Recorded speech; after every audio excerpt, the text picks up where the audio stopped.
बैठे हैं, जो अभी लाइव हमें देख रहे हैं, इनमें से अधिकतर लोग ऐसे हैं जो किसी न किसी एग्जाम की तैयारी कर रहे हैं। हम लगातार देख रहे हैं कि ऐसे लोगों की संख्या बढ़ती जा रही है, पर सक्सेस रेट हमें वैसा नहीं मिलता। तो क्या वजह लग रही है आपको इसके पीछे? सबसे पहले तो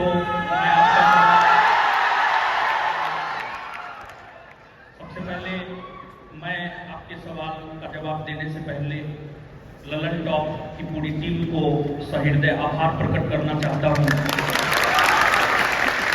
ललन टॉप ने एक साधारण सा शिक्षक को अपना मंच शेयर करने का मौका दिया है। इसके लिए ललन टॉप जब नाम आता है तो सीधे तौर पर सौरभ द्विवेदी सर का नाम आता है।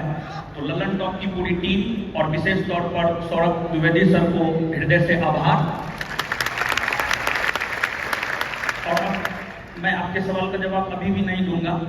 सबसे पहले मैं कल्पना जी के बारे में थोड़ा बता देना चाह रहा हूँ।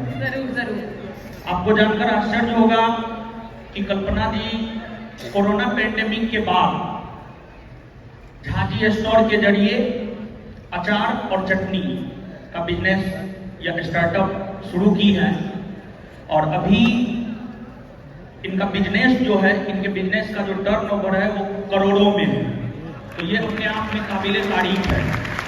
और आप सामने में बैठी हैं तो इससे पता चल ही रहा होगा कि आप इनका उम्र क्या होगा। और इस उम्र में इस प्रकार का सोच और इस प्रकार का काम बहुत कम लोग ही कर सकते हैं।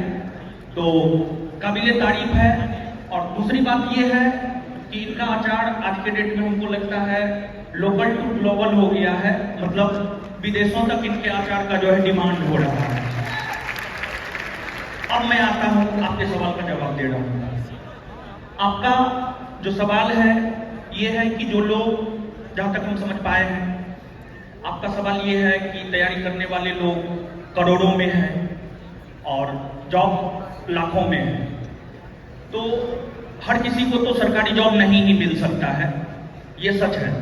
लेकिन हाँ, अगर शिक्षा बेहतरीन ढंग से प्राप्त किया जाए तो आप कुछ ना कुछ क्या बहुत कुछ आप बेहतर कर सकते हैं। और हमारा एक लाइन है, बहुत फेवरेट लाइन है, शिक्षा ही एक आम इंसान को खास इंसान बना देता है। हम भी आप में से ही एक हैं। और आज जो आप हमको सुनने आए हैं या इस शो में शिरकत कर रहे हैं, वो सिर्फ और सिर्फ शिक्षा की वजह से ही शिरकत कर रहे हैं। तो शिक्षा का मतलब ये नहीं होता है, हमको ऐसा लगता है, पहले हम भी ऐसा सोचते थे कि नहीं, शिक्षा का मतलब जो है सिर्फ जॉब ही करना होता है।